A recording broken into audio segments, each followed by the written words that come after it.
Somebody asked me this week, what have you got against religion? Well, that's a tough one.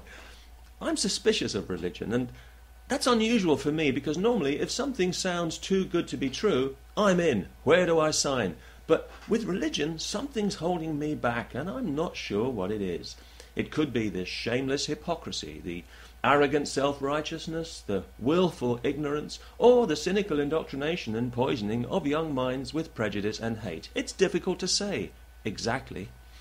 I do know that given half a chance, religion would control every aspect of my life, whether I want it to or not, and would impose a morality on me, telling me what to think, what to believe, and who to attack and kill for believing something else. Thus, religion is the natural home of the psychopath.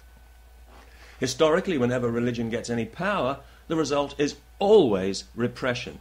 If it could, I'm sure it would bring back crucifixion. So that's just one of the things I've got against religion. Another thing, since you ask, is this book, the Bible, or the Holy Bible, as it's jokingly referred to here on the front cover. The costume drama from hell, a mesmerizing soup of image and metaphor into which any fantasy can be read and by which any horror can be justified. They call the Bible the good book. And yes, if you're looking for blood and guts, sadistic cruelty, meanness of spirit, and general psychopathic insanity, then this might be what you'd call a good book. This might be the book for you. But if you're looking in the Bible for a guide to living a compassionate and wise and humane life, well then frankly you've got more chance of finding a lap dancing club in Mecca or a virgin in a Catholic orphanage. If this book is truly the word of a loving and merciful God, then all I can say is it's a suicide note. Although I will admit that it's possible for the Bible to be used for good. Of course it is.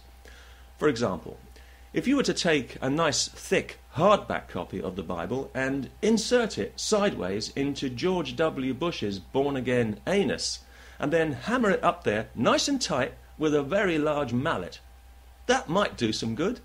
I mean, I'm no expert, but I really believe it would do him a lot of good, and I also think it would greatly enhance America's somewhat tarnished image abroad. You know it makes sense.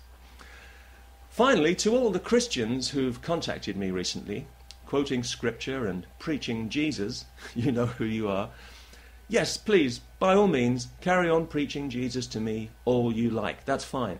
But if you're not also imitating Jesus in your daily life, then you might want to think about preaching something that's more in line with your actual beliefs and not your pretend ones. Otherwise, you could go a little crazy. In other words, if you can't practice what you preach, at least have the decency to preach what you practice. Well, those are just a few of the things I've got against religion. If anyone has any more stupid questions, I'll be happy to answer them as well. Peace.